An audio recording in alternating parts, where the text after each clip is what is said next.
Mr. Samuels, let me ask you. You know, when you look at the nature of our political culture and the kinds of rhetoric that you hear from really both sides through the election cycles over the years, one of the things that I think is very interesting, and I want to get both of your takes on this, is this idea that, you know, it's a zero-sum game, and that, you know, it's not so much about, you know, whenever somebody is in opposition, for example, whether it was the ACN or the APC yesterday or the PDP today, what you would hear was, you know, this kind of railing against oppression.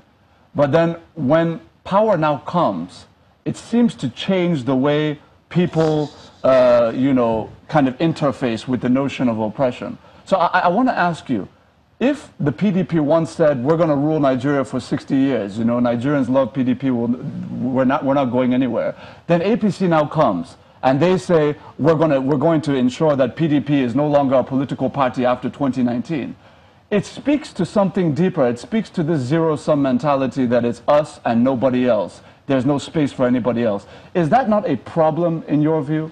It is a problem, and that is why people like us have come up to the political space with a party like Alliance for Nigeria, because we want to create a credible alternative for Nigerians. Because we are not, I mean, we are not stuck with the obligatory code of APC or PDP. I mean, any party, whether it's PDP or APC, that is ruling or that has ruled and has not provided what the common Nigerians want, they should be voted out. But they should not perpetuate themselves in power by forcing themselves down our throats. That is why we are in this business, because we want to provide an alternative for Nigerians. We cannot continue to say it is, if it's PDP failed us some years ago, now it's going to be APC. No, we must have different options, and that's why we want to encourage Nigerians to open their eyes. It must not be APC or PDP. There are other alternatives out there, and we have gotten past that period where we just be thinking, oh, it's APC or PDP. No, we will not take it.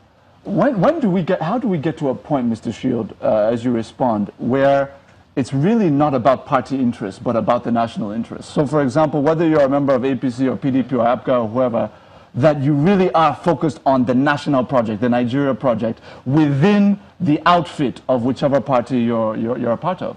Let me say, until people start taking responsibilities, when you have a government that doesn't feel it owes you an explanation for how it rules you, when you have a president who for 3 years doesn't deem it fit to engage Nigerians either through a presidential media chat or through an address or something, there's no sense of responsibility.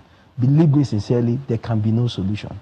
Even the people question that, saying, look, his spokesperson, he spoke on a different fora, not necessarily a media conference as well. But go on, don't lose your train of thought. Go ahead. I was saying that no government in Nigeria has been so indulged like this current government. I've not seen a government so insensitive to the plight of the citizens like the current government we have. I was saying something about November last year. Nigeria had the worst fuel crisis since independence. We had it from November till around March. Do you know that for these 5 months, the president never addressed Nigerians? Not once. Nigerians were practically sleeping at fuel stations. I mean, in other countries, same countries, that was enough to shut down any government. The Buhari government never thought it wise that, oh, let's even assuage the feelings of the people. That's number one. Is this a challenge to our electoral process? I'm trying to build up a narrative. In February this year, there was a terrible case of killings in Benue. It started from January. I was here on channels. We had to beg this president, the commander-in-chief of the country, we had to beg him to visit the places where these killings took place.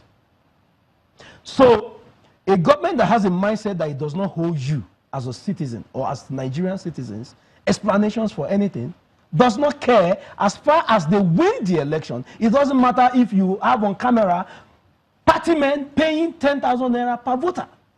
In Ekiti, as well. See, I'm not here to justify any party doing that. What are we looking for solutions? I'm not here to say, oh, because this party won or this party. We need to clean up the electoral system. Right. We can't go on like this. In Ekiti, a governor from another state was seen in Ekiti directing security men. Imagine in 2019. Imagine what will happen with what we are seeing.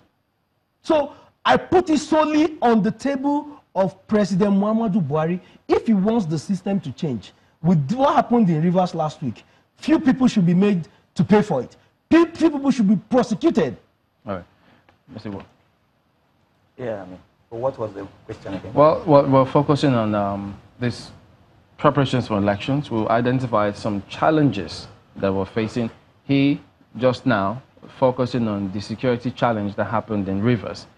I know you heard, I don't know if you did, the INEC rep who was talking about how politicians were moving, he used the word platoons, with security persons who were disrupting the elections. And we're asking, look, how do we ensure that that becomes history? So if your party is the ruling party, doesn't the buck stop at their table to ensure that they stamp that out? Thank you for having me on the show again. To start, security is everybody's issue.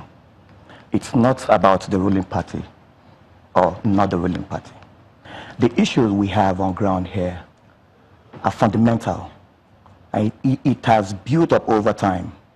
We are just seeing the signs and symptoms from its sincere government here. And we are allowing things play out the way they are so that we will be able to appreciate the issues we have. If you recall, security is key in every election, especially in Africa, and particularly in Nigeria, where elections are war. And one of the fundamental causes of violence in so many climes in Africa are electoral issues. So for me, this government has been able to put on the table that template that will make us all have this kind of narrative, this kind of conversation. Years back, we could not even talk about this. Years back, we could not talk about this. But now it's been a narrative in the political space. But you would agree that talking about it isn't enough. I mean, you're essentially saying that, you know, it's great that we're having a conversation that we never used to have, that these are issues that came up over time. Yeah. At what point does that narrative stop, though, of looking backwards and saying, you know, it's always been like this, we'll eventually evolve a solution to it? At what point do you say, we are the party in power, we need to solve this problem now, it's our responsibility? We don't hear much of that. Now, I'll give you a little breakdown of what has transpired since APC came into power.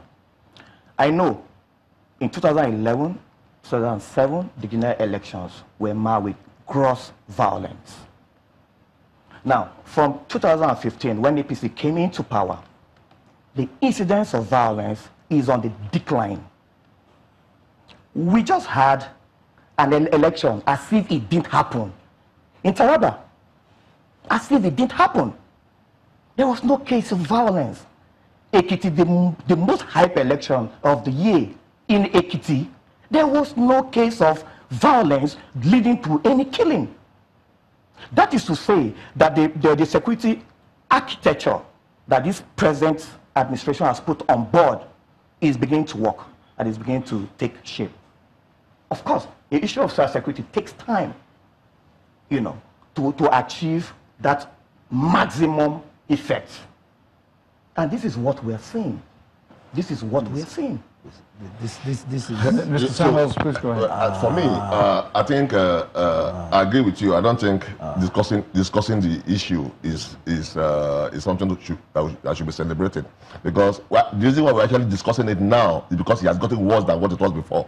That is why it's become a major issue of concern now. But for me, I want to go back to the solutions. If this government is desirous of finding a solution, they will look for it. I mean, I don't understand for the life of me why in Nigeria we continue to do the same thing over and over again, expecting something different.